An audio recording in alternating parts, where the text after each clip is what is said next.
नमो बुद्धाय. जय. प्रबुद्ध नायक रतनलाल सोनाग्रा यांचा जीवन प्रवास याविषयी त्यांच्याकडनं आपण जाणून घेणार आहोत. सरांचा नगर तो सिद्धार्थ कॉलेजचा प्रवास, पुढचा प्रवास त्यांच्याकडून आपल्याला ऐकून घ्यायचा आहे. काय सांगाल सर? नगर, शिरूर, भिवंडी, भिवंडीहून एकदम मुंबई. आपल्याला माहिती आहे की एखाद्या चित्रपटाची जेव्हा सुरुवात होते आणि नायक मुंबईला येतो तर पहिल्यांदा काय दाखवतात, बोरीबंदर स्टेशन दाखवतात. तर अनायासे आमच्या जीवनात पहिल्यांदा सिद्धार्थ कॉलेजच मिळालं. त्यामुळे आल्यावरती बोरीबंदर स्टेशनवर येऊन मग मी पायी सिद्धार्थ कॉलेजला जात होते. फ्लोरा फाउंटन ज्याला धारातीर्थ म्हणतो आपण, तिथे सिद्धार्थ कॉलेजची इमारत होती आणि यामध्ये सिद्धार्थ कॉमर्स कॉलेज होतं. आणि बाबासाहेबांनी मुद्दाम ही बौद्ध नावं प्रत्येक इमारतीला दिली होती. मिलिंद महाविद्यालय, जी आर्ट्स कॉलेज आहे त्याचं नाव मिलिंद महाविद्यालय दिलं, कारण मिलिंद हा फार मोठा तत्त्ववेत्ता आणि भाष्यकार होता बौद्ध विचारांचा. तर बाबासाहेबांनी अशी मुंबईची पीपल्स एज्युकेशन सोसायटीची स्थापना केली होती. पहिल्यांदा आपल्याला लक्षात येईल की बाबासाहेबांचं दृष्टिकोन किती आहे की ठिकठिकाणची माणसं ही कामावर जात असत. त्यांना पुढील शिक्षण घेण्याची संधी फार कमी उपलब्ध होत असे, कारण जी माणसं पूर्ण वेळ कॉलेजात जाऊ शकत होती त्यांनाच पुढे ग्रॅज्युएट होण्याची आणि मोठं होण्याची संधी मिळत असे. पण बाबासाहेबांनी सकाळची कॉलेज सुरुवात केली. सकाळी 7ला कॉलेज सुरू करून 10-10:30पर्यंत ते लोक थांबायचे आणि पुढे मग आपापल्या कामाला जायचे. आणि त्यामुळे बऱ्याच लोकांना शिक्षणाची सोय झाली. ज्याप्रमाणे नाईट कॉलेजेस झाली आणि त्यामुळे रात्रीची सोय करीत लोकांनी शिक्षण घेतलं आणि आपला जीवनक्रम सुधारला, त्याचप्रमाणे मुंबईमध्ये सकाळची कॉलेज सुरू झाली. आणि सिद्धार्थ कॉलेज हे एकदम ज्याला आपण म्हणतो की खास मुंबईच्या किनाऱ्यावरतीच आहे, ज्या ठिकाणी फ्लोरा फाउंटन आहे, बोरीबंदर स्टेशन आहे, त्याच मोठ्या रोडवरती ते आहे. आणि खरं म्हणजे ती जी इमारत होती ती जपानची बँक होती. आणि ज्यावेळी दुसरं महायुद्ध झालं त्या दुसऱ्या महायुद्धामध्ये जपान हे शत्रुराष्ट्र घोषित करण्यात आलं होतं आणि त्यामुळे त्यांची सगळी संपत्ती जप्त करण्यात आली होती. बाबासाहेबांनी शासनाला सांगून आपल्या शैक्षणिक कार्यासाठी जपानी बँकेची ही इमारत मिळवली. तर एकदम फ्लोरा फाउंटनच्या कोपऱ्यावरती अशी एक मोठी इमारत, त्याचप्रमाणे त्याच्यापासून थोडी दूर सुखडवाला बिल्डिंग ही एक इमारत, अशा 2 इमारती बाबासाहेबांनी पीपल्स एज्युकेशन सोसायटीसाठी मिळवल्या. आणि आपल्याला आश्चर्य वाटेल की त्या कॉलेजमध्ये खूप मोठी माणसं शिकलेली आहेत. म्हणजे आपण जो नायक जितेंद्र म्हणतो तो देखील त्या काळामध्ये त्या कॉलेजमध्ये शिकलेला आहे.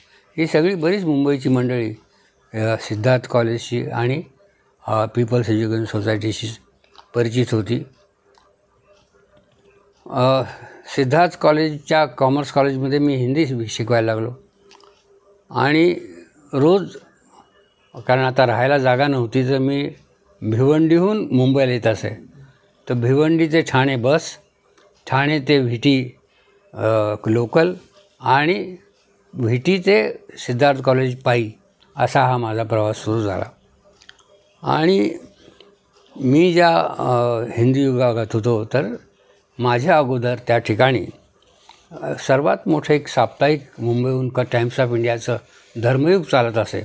त्याचे संपादक जे होते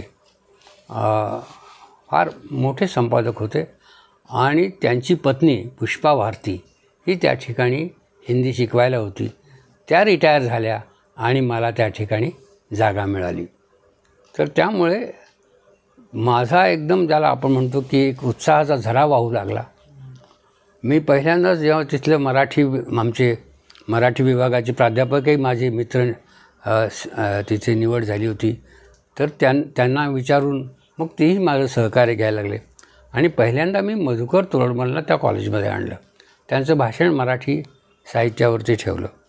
त्यानंतर कमलेश्वर नावाचे फार मोठे हिंदीचे लेखक होते, त्यांना हिंदी विभागाच्या उद्घाटनाकरता आणलं. त्यावेळी आणखीन एक महत्त्वाची घटना म्हणजे सिद्धार्थ कॉलेजमध्ये एक एकांकिका स्पर्धा होत असे आणि दरवर्षी होत असे. ती कॉलेजामध्ये अंतर्गतच होत असे. आमच्याच कॉलेजचे सर्व विभाग त्यामध्ये भाग घेत असत. पण ती स्पर्धा जी आहे एकांकिका स्पर्धा ती अत्यंत महत्त्वाची अशी गणली जात असे आणि त्यासाठी खूप तयारी करून सगळे कॉलेजेस उतरत असत.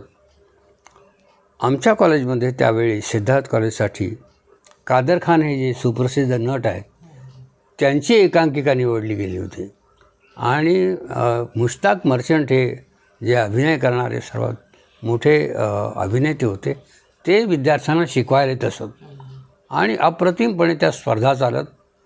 म्हणजे त्या इतक्या उच्च दर्जाच्या असत की प्रत्येक वेळी मोठमोठी लोक ते सुद्धा पाहायला येत असत आणि त्याला बक्षीसही मिळत असे.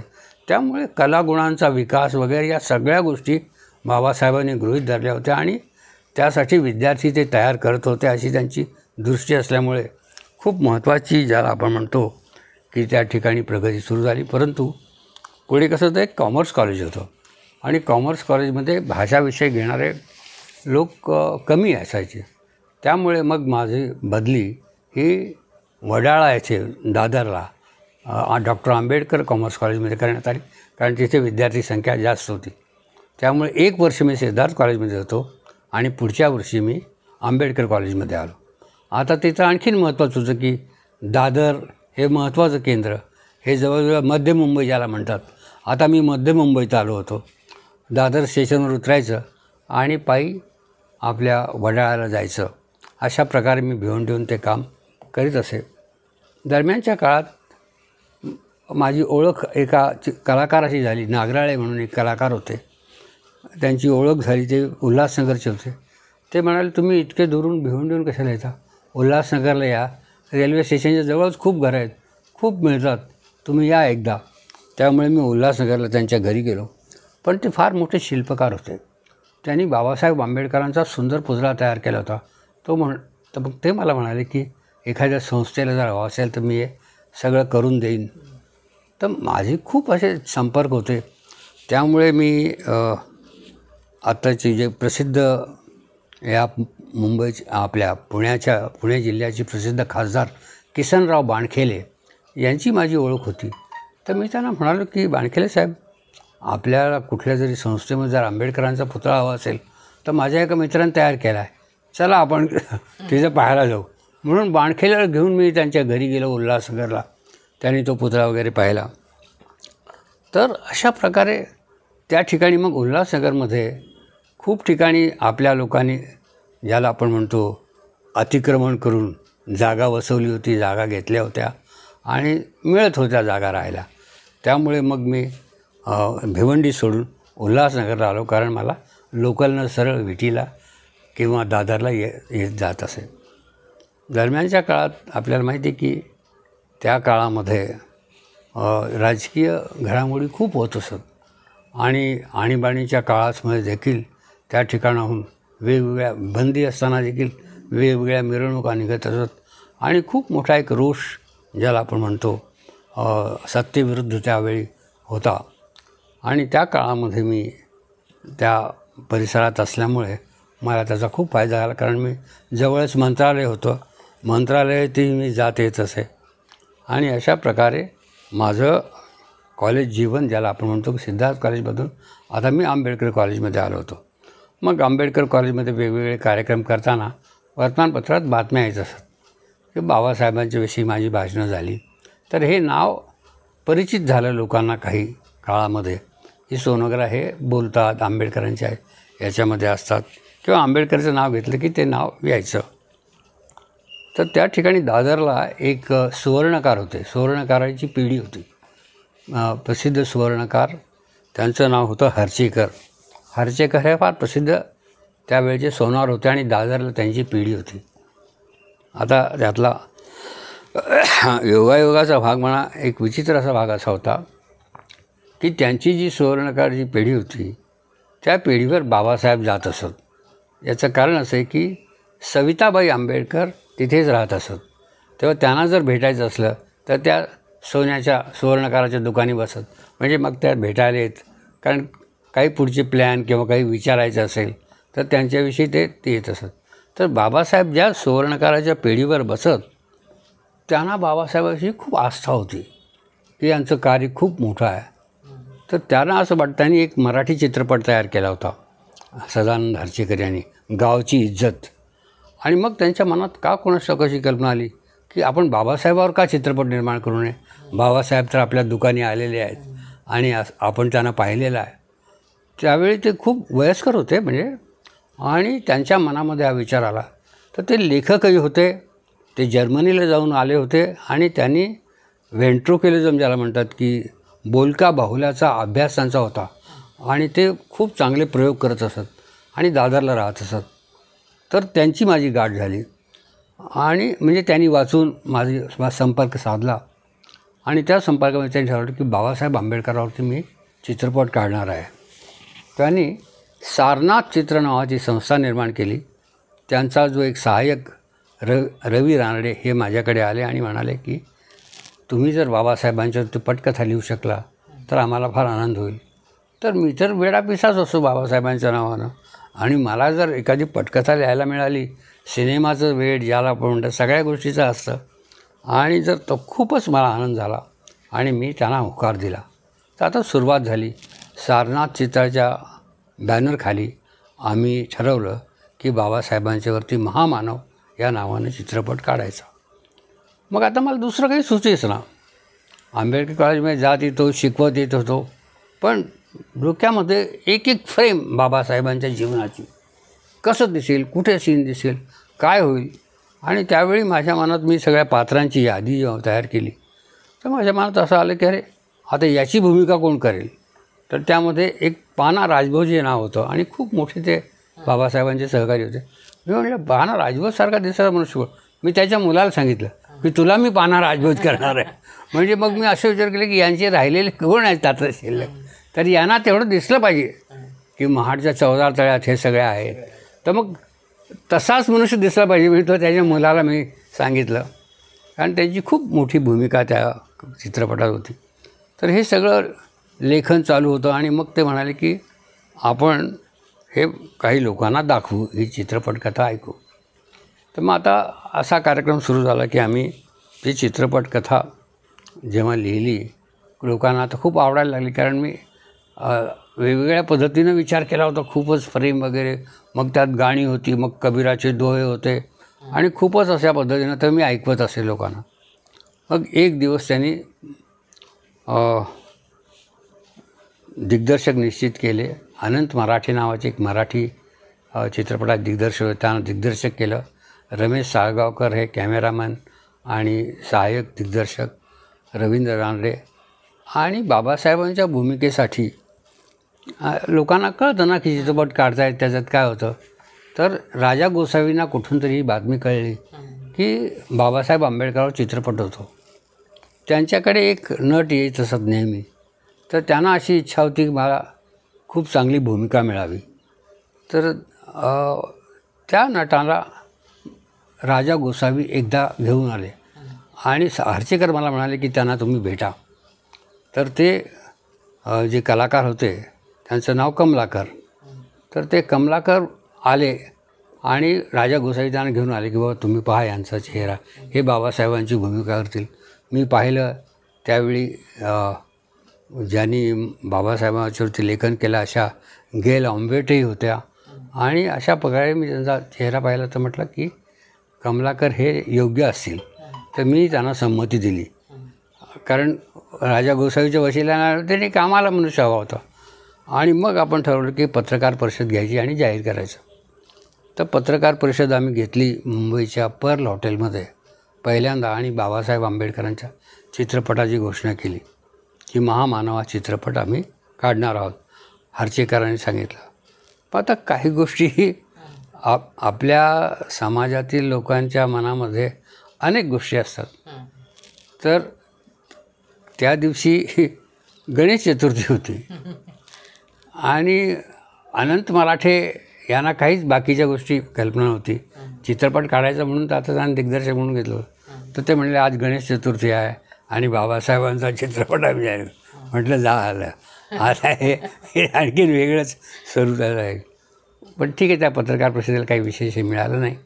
परंतु सगळ्या लोकांच्या मनामध्ये सगळ्याच भावना असतील हे माहीतच नव्हतं ना.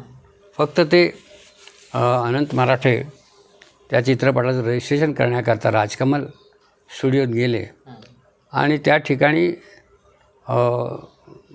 व्ही शांताराम यांना सांगितलं की बा महामानव नावाचा चित्रपट रजिस्टर करायचा आहे, तो डॉक्टर आंबेडकरांच्या वरती आहे.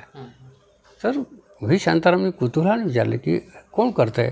मग त्या हर्षिकाचं नाव सांगितलं, माझं सांगितलं की त्याने लिहिलं. असं का म्हणे, असं असेल तर एकदा त्यांना सांगा मला भेटायला. आणि मला मग अनंत मराठेने सांगितलं की व्ही शांतारामनी आठवण केली होती की जर वेळ मिळाला तर भेटायला सांगा.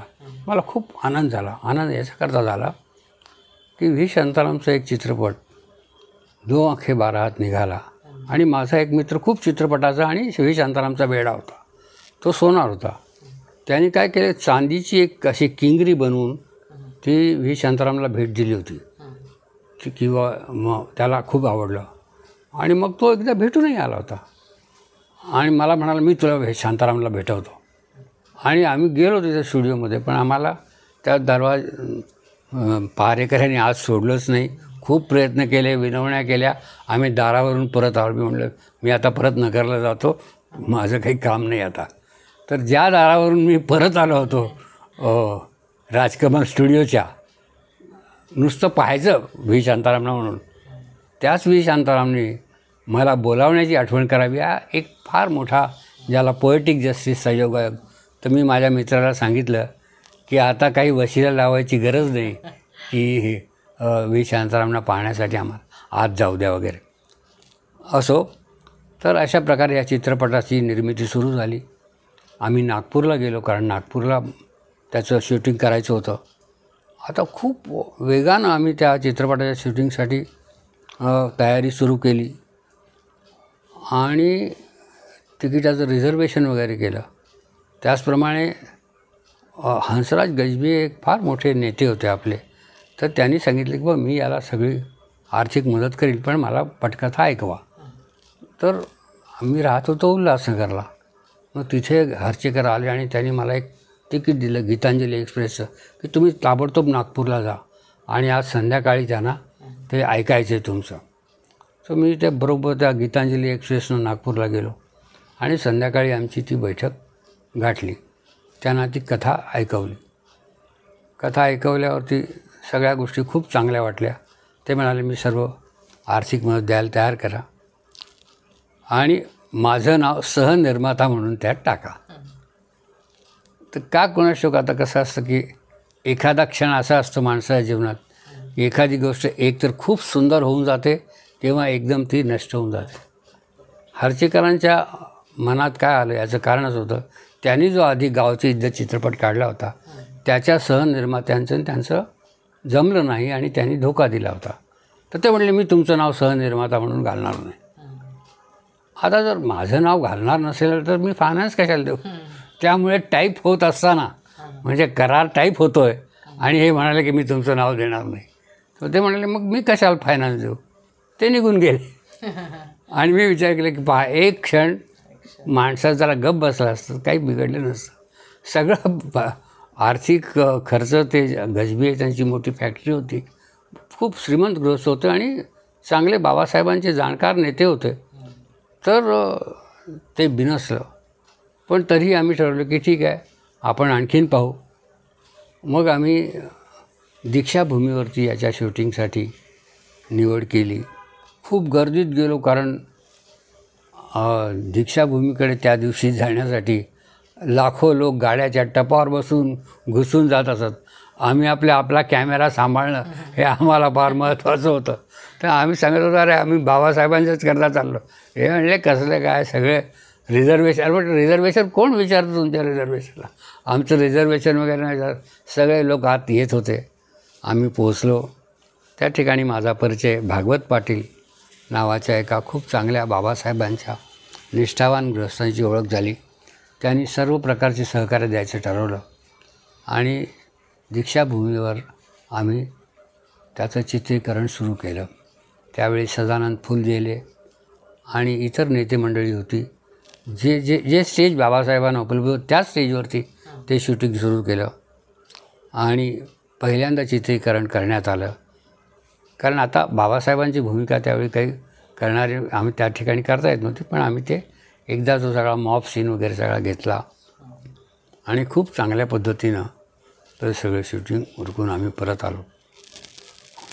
त्यावेळी आचार्य अत्रेंनी मराठामध्ये एकदा असं लिहिलं होतं की बाबासाहेबांच्यावर तुम्ही चित्रपट काढतो, चैत्यभूमीवर लाखो लोक येतात, एक एक रुपया दिला तरी मला त्याचा आर्थिक लाभ होऊन मी काढू शकेल, असं त्यांनी जाहीर केलं. पण त्यांनी पुढे काही ते करता नाही आलं. तर हर्चेकरांच्या मनात अशी कल्पना आली की कशाला मग आपण असंच करू ना, चैत्यभूमीवरती लाखो लोक येतात आणि मग तर काय एक एक रुपया जरी दिला तरी आपले होईल. त्यावेळी चित्रपटाचा खर्च फार कमी होतो. तर आम्ही असं जाहीर केलं की चैत्यभूमीवरती आम्ही एक मोठा डबा ठेवला, एक स्टॉल घेतला 500 रुपये भाड्यानं, त्यामध्ये तो डबा ठेवला आणि लोकांना आवाहन केलं.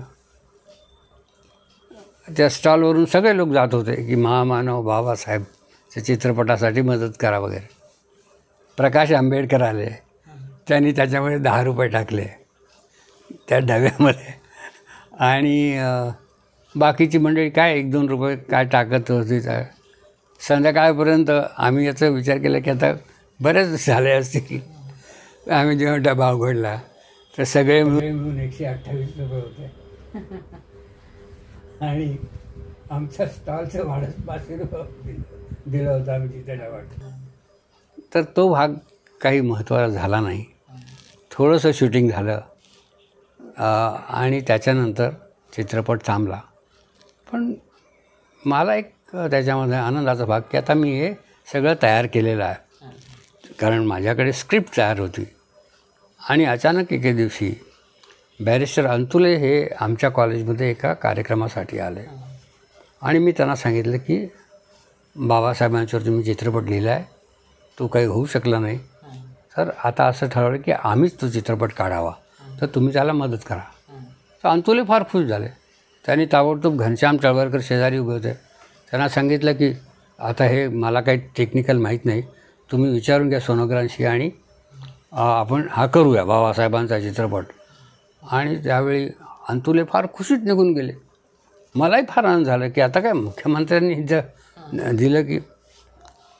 आणि दरम्यानच्या काळात काही दिवस न होताच तो त्यांना राजीनामा द्यावा लागला आणि अंतुले गेले. त्यामुळे ज्याच्याशी बोलणं झालं तोच राहिले नाहीत.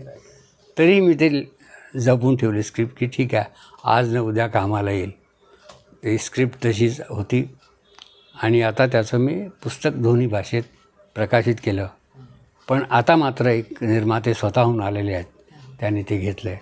तर डॉक्टर आंबेडकर कॉलेजच्या पहिल्या वर्षामध्ये मला हा महामानवाचा चित्रपटाचा लिहिण्याचा, त्याच्यासाठी काम करण्याचा मोठा योग आला.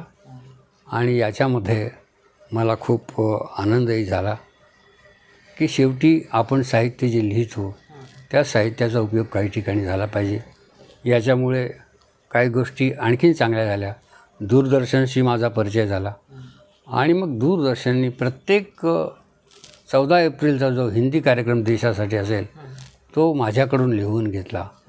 म्हणजे जवळजवळ असे 10 ते 12 कार्यक्रम मी दूरदर्शनवर स्वतः लिहिले, स्वतः केले.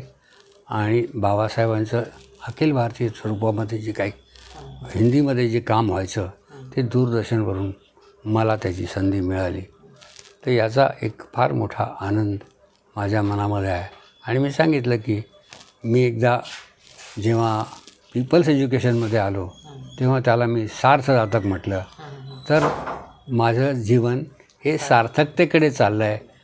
हेच याच्यावरून. सर, तुम्ही जेव्हा बाबासाहेबांचा महामानव पिक्चर काढण्याचं ठरवलं त्याच्या आधी बाबासाहेबांवर पिक्चर झाले होते का? त्याच्या आधी बऱ्याच प्रयत्न केले होते. आपल्या बऱ्याच मंडळींनी, मला काही लोकांनी सांगितलं की त्यांनी थोडे प्रयत्न केले. त्यांनी कोणीतरी एक गृहस्थ भेटले की त्यांनी स्वतः बाबासाहेबांची भूमिका करायला ठरवलं होतं. त्यांनी मला दाखवलं, बाकीच्यांनी मला प्रयत्न. पण चांगल्या पद्धतीनं बाबासाहेबावरती कोणी करावं असं झालं नाही. आणि आश्चर्य वाटेल, चांगल्या पद्धतीने मांडणी केली नाही किंवा तो पूर्ण झाला नाही. मी याची खूप माहिती घेतली होती त्या काळामध्ये. मग नंतर जब्बार पटेलनी ते स्वीकारलं आणि मग शासनाची मदतही त्याला मिळाली आणि त्यांनी तो चित्रपट काढलाही. पण खूप लोकांनी प्रयत्न केले होते आधी. त्याच्यामधलं आता मला नावं त्यांची आठवत नाहीत, पण ते गृहस्थ त्यांनी वेगवेगळ्या स्वरूपात प्रयत्न केले होते. या काळामध्ये मला ज्या बारीक बारीक गोष्टी याच्यामध्ये कळल्या की सोहराब मोदीच्या चित्रपटाचं मिनर्वा मूव्हीटन जे होतं त्याच्या एका चित्रपटाच्या प्रीमियरला बाबासाहेब गेलेले आहेत आणि अशी त्या लोकांची सुद्धा खूप ओळख होती. पण बाबासाहेबांच्या जीवनावरती चित्रपट काढावा अशी कल्पना येणं अस्वाभाविक काही लोकांच्या मनात होतं. कारण की बाबासाहेब दाखवले तर या सगळ्या व्यवस्थेवरच प्रहार करावे लागतील आणि मग असं तयार करायला कोण असेल. कदाचित व्ही शांतारामच्या मनात ती इच्छा असेल, कारण व्ही शांतारामला अशा पद्धतीनं हवं असेल तेव्हा. पण त्यांनीही ती काही अशी ज्याला आपण म्हणतो की व्यावसायिक चित्रपटसृष्टीत कोणी असा प्रयत्न केला नाही. तर हा माझा आनंदाचा भाग की मला स्क्रिप्ट लिहिण्याची संधी मिळाली. मी ती लिहिली आणि नाहीतरी हिंदी आणि मराठीत ती प्रकाशित केली की लोकांनी निदान वाचावं. कुठे शाळेत प्रयोग होईल, कुठे ज्या ज्या ठिकाणी कोणाला करता येईल ते एक पात्री करतील. त्यामुळे मी ही जी संधी आहे ही खूप मानाची मानतो आणि माझ्या जीवनाचा हा फार मोठा भाग आहे की कधी ना कधीतरी ही यशस्वी होईल. आणि मला असं वाटतं की ती या 14 एप्रिलला जेव्हा याचा मुहूर्त होईल या महामानवाचा पुन्हा एकदा, तर पुन्हा बाबासाहेब आपल्या प्रकट होतील स्वरूपामध्ये, खऱ्या स्वरूपामध्ये. कारण आता सगळ्यांना बाबासाहेब हवे आहेत, पण सर्वांना आपापल्या मनासारखे हवे आहेत. त्यांचे कंगोरे झाडून त्यांना हवे आहेत की त्यांची जी टूकदारपणा, जो अणकुचीदार गोष्टी आहेत त्या न दाखवता कसं गुळगुळीत दाखवता येईल यासाठी प्रत्येकजण प्रयत्न करत आहे. पण अशावेळी ही स्क्रिप्ट लिहून तयार होती माझी आणि ती घेतली गेली आहे आणि मला असं वाटतं की ही माझी वाटचाल यशस्वी होईल आणि मी पाहू शकेल यावर्षी. कारण माझा जो निर्माता होता आधीचा, तो वयाच्या 92 वर्षीसुद्धा सांगत होता की मी तो चित्रपट पूर्ण करील. ते करू शकले नाहीत. तर मला असं वाटतं की वयाच्या 92 वर्ष तर राहील, पण त्याच्या अगोदर हा चित्रपट मी पाहू शकेल. याचं कारण आहे की आता तांत्रिक बाजू खूप चांगल्या झालेल्या आहेत, माणसंही काम करायला तयार झालेली आहे. जय भीम या नावाचा एक चित्रपटही निघाला.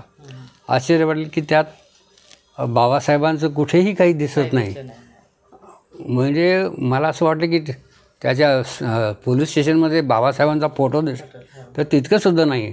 पण तरीही त्यांच्या संविधानाच्या रचनेवर आधारित तो असल्यामुळे त्याला खूप यश मिळालं. तर ज्याच्यामध्ये बाबासाहेबांचा ज्याला म्हणतो की भूमिका नाही, तो चित्रपट जय भीम नावाचासुद्धा खूप यशस्वी जर होत असेल तर आता बाबासाहेबांचा चित्रपट हा वेगळ्या पद्धतीने येऊ शकतो. जब्बार पटेलांचा चित्रपट निघाला, परंतु त्यांनी ज्याप्रमाणे शासनाने सांगितलं होतं की आम्ही सर्वत्र दाखवू, सर्व भाषेत दाखवू, तसं फारसं काही झालं नाही. याचं कारण मला असं वाटतं की एक सुप्तपणे ह्या समाजामध्ये बाबासाहेबांच्याबद्दल जो एक अंतर्विरोध असतो की हे जास्त पोचू नये. तुम्ही काढून टाकलं ठीक आहे, पहा, तुम्ही पाहायला आनंदित झालं, काम संपलं, अशा पद्धतीचं असावं असं मला वाटतं. आणि म्हणून बाबासाहेबांचा चित्रपट हे एक माझं जे स्वप्न आहे ते कधी ना कधी पूर्ण होईल असं मला वाटतं.